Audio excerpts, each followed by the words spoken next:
Well, here we are. It's December and we're back at our house.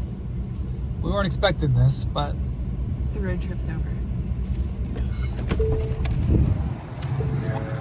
we thought we were going to be on the road till, we weren't be coming back here anyways.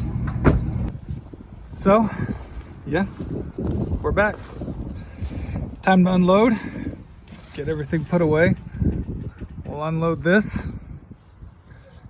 then we'll talk about next steps. Hey everybody, welcome to Shield and Haven. This is Bonnie? And I'm Colin. So we left off yesterday with a little bit of a cliffhanger, right? The trip was over and we're going to talk about next steps. We've had a night of sleep, which is always a good thing to do when you've got decisions to make if you can. And now we can address it. So maybe it's not so much that the trip is over. Right. Probably just more on pause. Probably just more on pause. Yeah. But it's definitely different than what I expected it was going to be.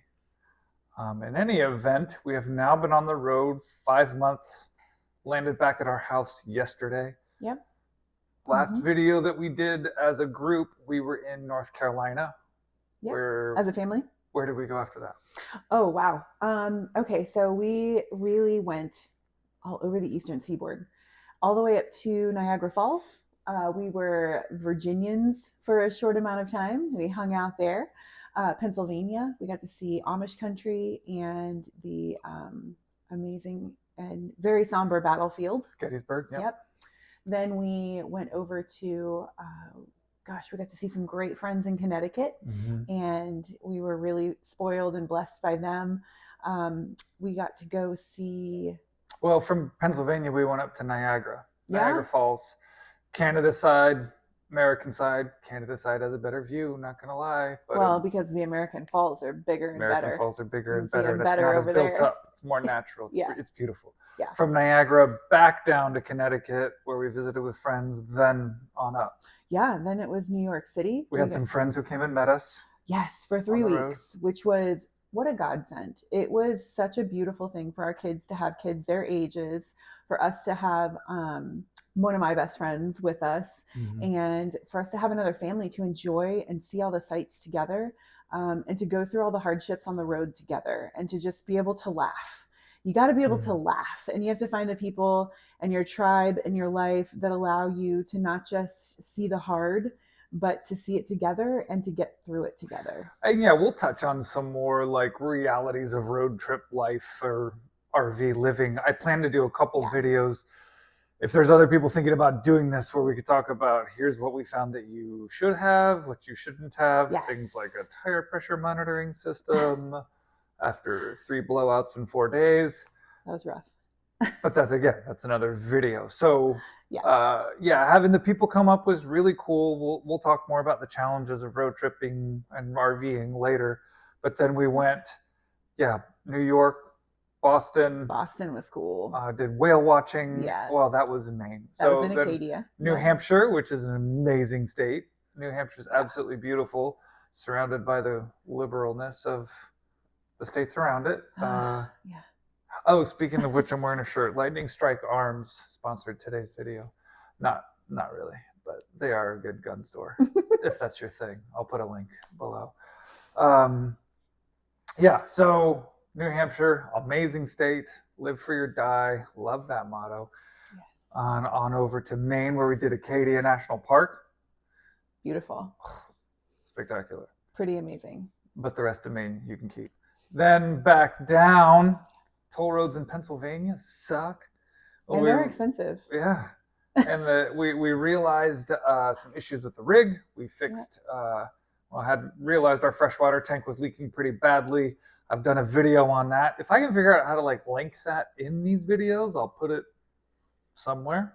Otherwise, I'll put a link to that down below in the description. We had such a sweet church host us to be able to stay there longer with full power, full electric. And Colin, they even called out one of their congregants to come help us, who was a mechanic. It was just so cool when you're in a position of needing help, asking for help, and then you get to receive it. It's pretty humbling. Yeah. Yeah. From there down into Virginia, where we saw the Polyface Farm, which is amazing. Oh, with Did more a video friends on that. came up. Some other friends came up for that. Really hope I can figure out how to do the link thing, because if so, it's here. If not, it's below. Yeah. But we did a video on that. Joel Salatin's farm in the Shenandoah Valley was amazing. Oh, and it's also where we had a flash flood. So talk about the excitement of the road and then the terror of, I've never experienced this before. We're Florida people. But cool too to see the family pull together, and my 13-year-old son push through the hard things. Realizing that we can do the things that are hard and challenging, and together. He was scared. We were all scared.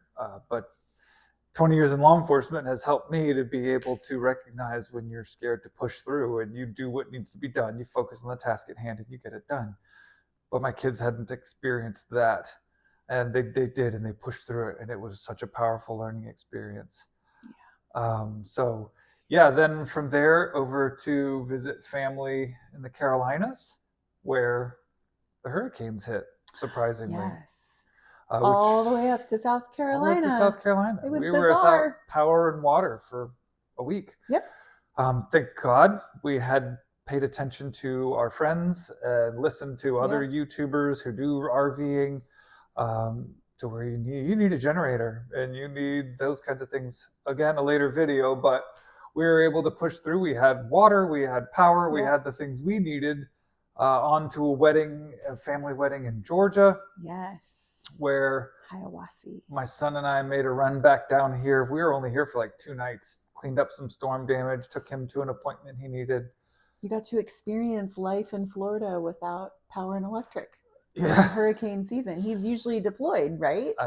During my time in law enforcement, when the bad stuff happens, you get activated, yeah. And then your family is left by themselves to deal with it. It's hard. Yeah. Yeah. And so he and Dax came down, experienced that, reset the house, got things switched as far as not reset the house so much, but reset us for the trip out of our storage unit. Yeah. Switched out. We picked up our winter clothes, drop off our summer clothes. Yep. Had a bunch of stuff in the rig that we were like, we haven't touched this. We thought we would use this thing. We haven't. So brought it back, put it in storage. That was wonderful to get rid of it. Yeah.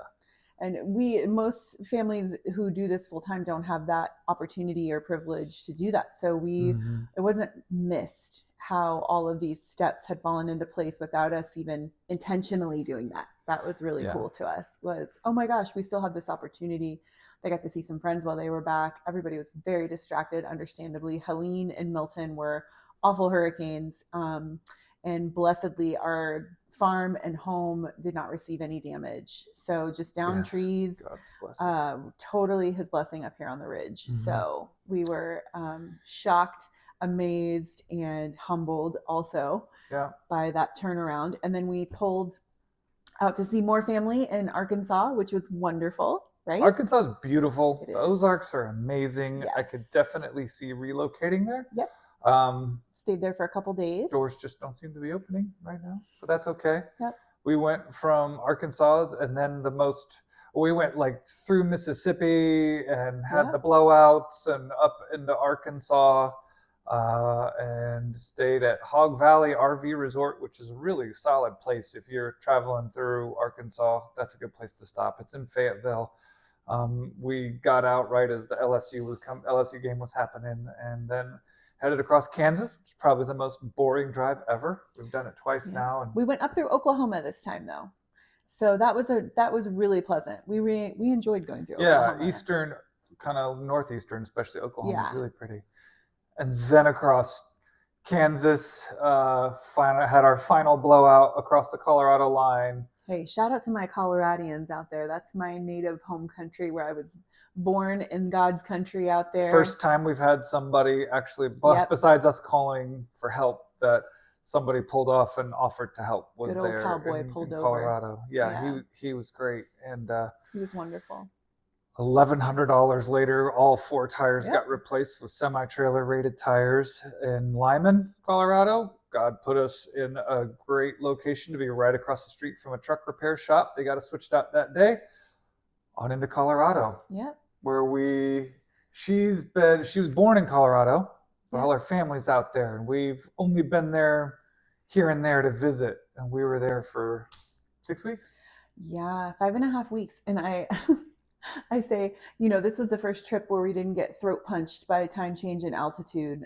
Because when you visit out in Colorado, that's really what happens to you. If you're not there for, it took us 10 days to adjust to the altitude we were at, because we were up by my grandfather, who is at the base of Pikes Peak, which is he sits at like 8,500 feet. We're below sea level here. Yeah. So we're at 200 feet here at our house.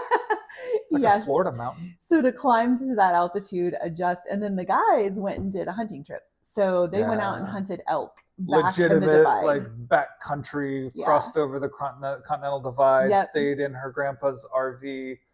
That was mildly terrifying to sleep in a tent. It was so cold. Some great stories. And then that was where we learned a lot once we came back of RVing in a wintertime. Like it snowed. We experienced it. Apparently it made national news and stuff. The winter storm of 24 in Colorado, and the most snow they've seen that early. We were pretty close to Colorado Springs, and so they had like 19 inches of snow. Yeah. I think we ended up with like 8 or something like that up where we were. There were drifts where the wind had blown. The kids got to experience winter for a prolonged period of time, which was, we visited and they've seen snow before. They had never not seen snow, but to be able to jump in it, play in it, build snowmen, have epic snowball fights, go sledding down the side of the road, which is basically a mountain where we're at in the valley, and then to go explore that area. There are fossil beds there. And we were able to go to the hot springs in Princeton another day, and it was all in 20-degree weather. We sat in the hot springs, and it was an ambient temperature of like 32 that day. It was amazing to experience creation and cold weather and not freeze to death and get out on top. Which I have posted on in social media, this is the part where you give the obligatory, please comment, like, subscribe, share. Definitely do that. And also check us out on social media, Shield and Haven on Instagram and Facebook. But it's also, I think, out there was where we learned, I think we could do a winter climate if we had a home, having a home. But doing winter in an RV is a whole different ball game. It's why people don't. Yeah, it's why they come down to Arizona, Texas, and Florida. We learned, quickly, and that was a time of year that I had been out to Colorado to visit me and the family in November, December, and I knew well enough that those kinds of snows kind of hold off in the area we were in until January. So we were early enough, and we were able to stay for a holiday, because that side of the family, we don't get Thanksgiving with her family. Yeah, we don't get to do any holidays with them usually. So that was wonderful for our kids, and our kids to be able to get to know their great-grandfather. My grandfather's still alive. Yeah. And so generationally, we see this attack happening out in the culture where nuclear families aren't doing life with the grandparents, and it's devastating, and so it was wonderful. Shipping them off to a facility somewhere where they can be around their peers. But my grandfather's kicking it. He is just rocking it, man. He's crushing. 86, just crushing. And we had so much fun. And I never knew either of my biological grandfathers. So the fact that my kids got to spend time with their great-grandfather was amazing. We're on two sides of the family. His parents, who are my in-loves forever, and then my side of the family, my dad, and now my grandfather. And so these generations, and my dad's wife, Marilyn, is wonderful. All these generations, we get to hang out and get to know each other and learn. We get to learn from each other, because there's wisdom, in those places. And so we got to do something very rare and share that with our kids for a prolonged period of time. It's a blessing. It's a huge privilege. Yeah, and that's also where we sat down and really crunched the numbers of our budget and looked at some things. And we are under contract on this house, but it is not yet sold. It is under contract to be sold, but we still own this house. Yeah. And we realized, like, at this point now, there's damage to the RV from the tire blowouts, the freshwater tank that needs to be replaced. It's wear and tear. Wear and tear, yeah. We were hard on this girl for the last 5 months. RVs aren't meant for living in. They're meant for weekend travel. Yeah. And so we got to make some adjustments. Us driving, like, lights are coming down, window treatments have come off. Yeah. all kinds of things that we got to Yep. fix that I'm looking at. And then the reality of it in Colorado is like, if you're not, or in any really winter climate was Right. where we thought about being. We had thought to do maybe winter in Arkansas, but it snows and stuff like that It's there. freezing out there. Where it's like, I mean, in Colorado at least, it was, you've got basically from 11 in the morning till 3 in the afternoon to get work done with tools or with whatever. After that, all your stuff better be put up because it's in the teens at night. And so we looked at it just from a necessities perspective. Like, we got some repairs to make on this thing, and I need to be able to spread out and make those repairs and make those work. And a lot of RV parks don't let you do that, which I get. I understand. Yeah. They don't want it to look like the redneck Riviera out there with, you setting up your stuff and being like, sorry, couldn't get to it. And then you just got your RV taken apart in their lot where people are trying to enjoy a weekend or whatever. Yeah. So I get it. But that was starting to be the real challenge. And we got some things we need to address and some things we need to fix. What are we going to do? And it was just like, well, we still have the house. And oh, it's so warm. The weather 80s. Is really pretty nice. So I personally feel like it shouldn't be this warm. It's in the 70s outside right now. But, after 16-degree nights and 8-degree nights, and it was cold in Colorado. Going out, and you're not going out in less than 2 or 3 layers of clothes. Had to walk the dog as a chore. It's beautiful. People from Florida go to winter because they want the cool and the cold. And I feel like I got my fill of it. I reached my quota of cold, and coming back to this was fantastic. It's why we live in Florida. This is the best time of year to be here. Why we have lived. Yes, it's why we haven't left. We're still talking about relocation. We just still don't know where. We think we've narrowed down some areas, but in any event, it's expensive to live on the road. It's like, she keeps saying she wants to do seasons and travel and snowbird. I do not. I don't want to do that. I want to put down roots and not keep doing this. I am 6'6". I do not fit well in an RV. Even though I've been in it 5 months, I hit my head on something every single day. All right, folks, when he says that, I think he misunderstands. I would like to have a home in a cold weather climate and be able to get in an RV and come to the warm weather if we would like to. If it is an extreme winter, I would like to get out of that or take a break from it for a couple of weeks. That's not too much to ask. Anyways, so we're looking at the budget, looking at the reality. Like, it's expensive to live on the road. You're paying for fuel. You're paying for a place to park your rig. Yeah. It's much cheaper to do it long term. If you stay somewhere for a month, it's much more discounted than you do it nightly. But even that's expensive. Even that's expensive. Yeah. As we're still paying a mortgage and the financial things that come with that, it just wasn't financially sustainable to keep doing. We had to make some changes. So essentially, that prompted the decision to come back here, repair, reset, get ready. We do believe we are going to be going back out on the road, likely in the springtime. Yeah. This time, we're probably going to have to do some kind of work camping opportunity. If you're unfamiliar with what that is, basically you go and live at a campsite or a campground somewhere, and they pay for your campsite, then potentially even a salary of a little bit, which offsets your expenses to be out there on the road. I think if we have that kind of situation, which we potentially have some opportunities for that in the works, where if that does come about, I think we can go back out again. And that's our plan for March. We wanted to do it all in a video and put it all here because I know we get a lot of questions, and we'll get people saying, wait, but what? Thought you were doing this. We are. This is how we are doing it. And it can be hard for, like me, goal-driven, motivated, oriented. I've got the objective. Let's go conquer that objective. Let's go take that house. Let's go do that thing. Whatever it is, let's go and do it. It can be easy to feel that setback, to feel like, oh, it didn't work out the way I thought. Maybe it's not what I thought. But really, I mean, Paul speaks to that when, like, you see in the Bible where Paul has gone to prison and he still is writing his letters from prison, still is finishing the job, and at the end of his life, he knows he's at his end, but he still says, I've finished the race and I've done what needed to be done. And I still think that the Lord has this call on us to keep doing this. And he's given us the ability to be in a comfortable place to make the repairs that we need to make. And we'll keep you all updated as to the journey and when we head back out. But as of right now, likely the springtime.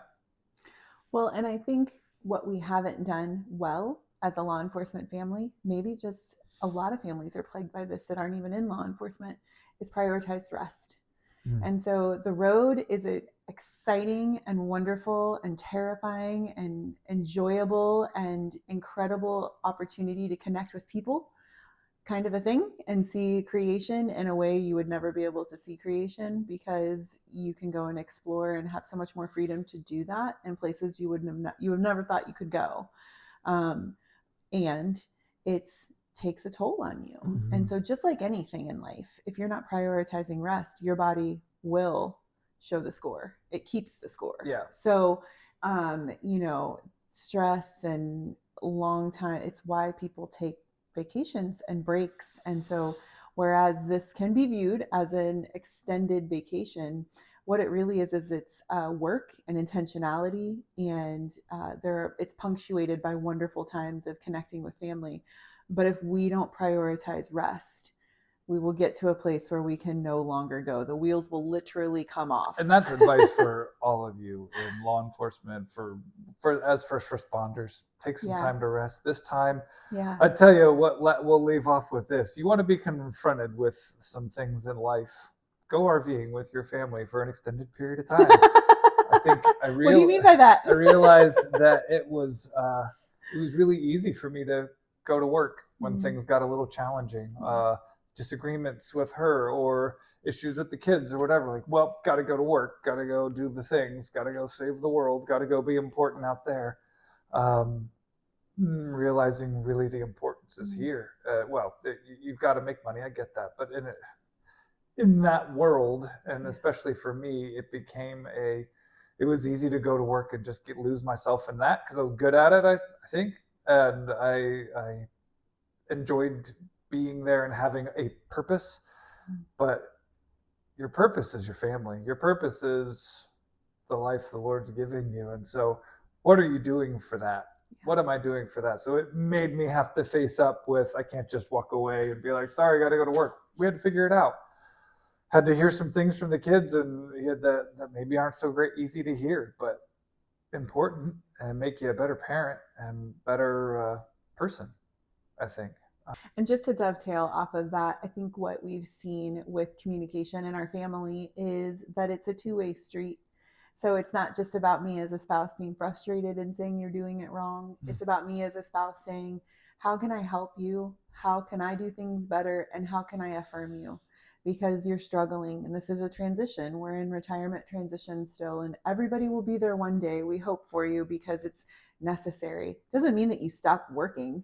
You're always working on being a better person for yourself, for the people around you, for your calling and your purpose, for what you've been purposed for. I will likely work again. Yeah. I just hope it's not for the man anymore. I don't want to be a battery in the system. Yeah, we've done that. So we're exiting, and we've got Get Classically Educated rocking. Ava and I do, which is a great opportunity for anybody in any walk of life. You don't have to be an RVer. You can be a stay-at-home, homeschooling parent that needs a place that's safe for your kids to land with a mentor guiding discussion every week. And for homeschooling. That has been really helpful in the classical education realm to help raise up some leaders that can think for themselves. Yeah. And because we've seen that in law enforcement, how important that is in the world. Look at our climate right now.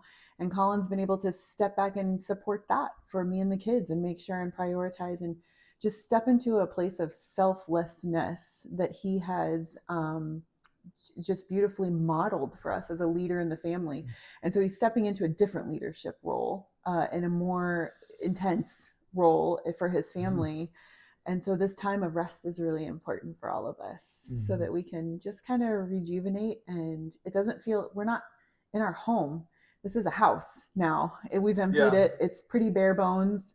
Our home is out there in the world, adventuring with all of you and with creation and engaging and interacting with the world around us. And I think eventually there will be another home. Yes. It's nice to come back here and to rest, but it's not definitely a place where we feel the roots are anymore, which is odd. And it's also part of the transition, I think. Mm-hmm. It'll help us get back on the road, possibly. So yeah, there it is. That's our update. Our trip is paused. We are home, and we are likely going back out. Yeah. We'll keep you updated.